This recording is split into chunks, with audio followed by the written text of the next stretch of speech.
3 বছৰীয়া পুত্ৰ সন্তানৰ সৈতে নিৰুদ্দেশ জোনাই লাই মেকুৰী এগৰাকী মহিলা। পুত্ৰ পত্নীক বিচাৰি শোকত ভাগি পৰিছে মহিলাগৰাকীৰ স্বামীয়ে।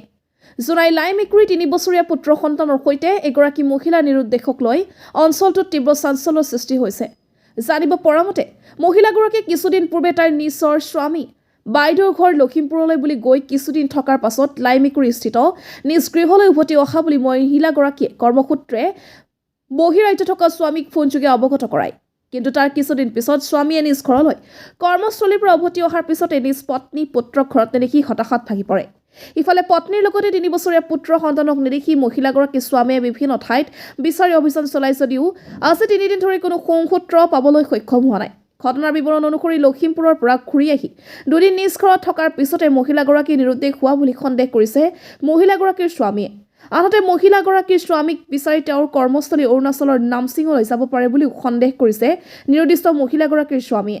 যদি কোনো সদাশয় ব্যক্তিয়ে নিৰুদ্দিষ্ট মহিলাগৰাকীৰ লগতে তেওঁৰ 3 বছৰীয়া পুত্ৰ সন্তানক দেখা পায় তেন্তে ওচৰৰ আৰক্ষী থানা নাইবা 7019317816 এই মোবাইল নম্বৰত যোগাযোগ কৰিবলৈ কাটৰ আহ্বান জনাইছে মহিলাগৰাকীৰ স্বামীয়ে।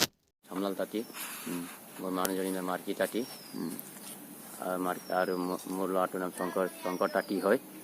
আৰু মই কোম্পানীত কাম কৰোঁ এইফালে নামচিং ফাইজত কোম্পানীলৈ মই গ'লোঁ। তাৰপিছত মানুহজনীক মই ঘৰলৈ আনি পিনি থৈছিলোঁ। থোৱাৰ পিছত মানুহজনী গৈছিলে লখিমপুৰত মোৰ বাইদেউৰ ঘৰলৈ অলপমান ফুৰিব যোৱাৰ পিছত তাত কেইবাটা দিনমান থাকিলে। থকাৰ পিছত মোলৈ কামৰ ছাইডলৈ মোক ফোন অলপ দিছিলে যে মই তোমাৰ বাইদেউৰ ঘৰলৈ আছোঁ বুলি জনাইছিলে বাইদেউ এটা। তাৰপিছত মই হ'ব থাকা বুলি কৈ দিলোঁ।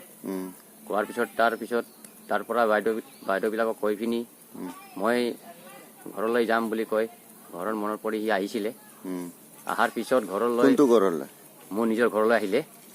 মোৰ নিজৰ জেগাটো মোৰ নিজৰ ঘৰটো লাই মেকুৰী তালৈ আহিলে। অহাৰ পিছত ইয়াতে আহি পিনি এই ঘৰত মানে 2 দিনমান থাকিলে। 2 দিন থাকি পিনি মানুহজনীয়ে 2 দিন ঘৰত থাকি পিনি ঘৰৰ পৰা নাপাত্তা হ'ল।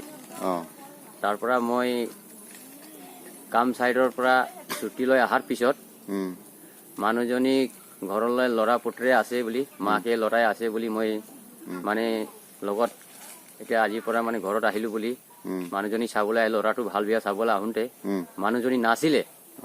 কিমান দিন হ'ল? 3 দিন হ'ল। 3 দিন নাইকিয়া হ'ল। তাৰপিছত এতিয়া মই চিন্তা হৈ গ'ল। এতিয়া মোৰ মানুহজনী মোকে ক'ৰবাত সিহঁতি বিচাৰি গ'ল নেকি বুলি এনেকুৱাও মনত মই এতিয়া ভাব ল'লোঁ। আৰু ল'ৰাটো কিমান বছৰ হৈছে? ল'ৰাটো 3 বছৰ এমাহ হ'ব লৈছে। আৰু ডিচেম্বৰ মাহত 3 বছৰটো হ'ল। এইটো ডিচেম্বৰ মাহত এমাহ হ'ব। এতিয়া ধৰক 3 বছৰ এমাহ ধৰিছোঁ আৰু মই 3 বছৰ এমাহ হ'ল। এতিয়া মই বিচাৰি আছোঁ। সিহঁতিটো আটা পাত্তা নাই ক'ত গ'ল। এতিয়া ক'ত গৈছে এতিয়া মইতো নাজানো। আহি পিনি মই দেখা পোৱা নাই পটকিনি। এতিয়া মই সেইকাৰণে চিন্তা এটা সোমাইছে যে মোৰ ল'ৰাটো আৰু মোৰ মানুহজনী কোন জেগাত গ'ল, কোন জেগাত এতিয়া সিহঁতে কোনোবাই মাৰিয়ে পেলালে নেকি, না সিহঁতি কোনোবা জেগাত ক'ৰবাত থাকিয়ে গ'ল নেকি, না মোকে ক'ৰবাই গৈ পিনি চুকে কোনে বিচাৰিবলৈ গৈ পিনি সিহঁতি ক'ৰবাই মোকে বেলেগ ছাইডত বিচাৰি আছে, মই বি কোনোবা জেগাত সিহঁতক বিচাৰি আছোঁ এনেকুৱাও হ'ল নেকি। এইটো যোনটো স্ক্ৰীণত নম্বৰ দিয়া আছে এই নম্বৰত যাতে আপোনালোকে চাই পালে মানে বি যেনেকুৱা হ'লেও মোক জনাই দিব লাগিছিলে, জনাই দিব, ফোন কৰি পিনি জনাই দিব আপোনালোকে। এইটোৱে ইমান এখন কৈ পিনি মই আপোনালোকক ধন্যবাদ কৰিছোঁ, অনুৰোধ জনাইছোঁ। ইমানটোৰ পৰা আমাক যেনেকৈ হ'লেও জনাই দিব লাগে।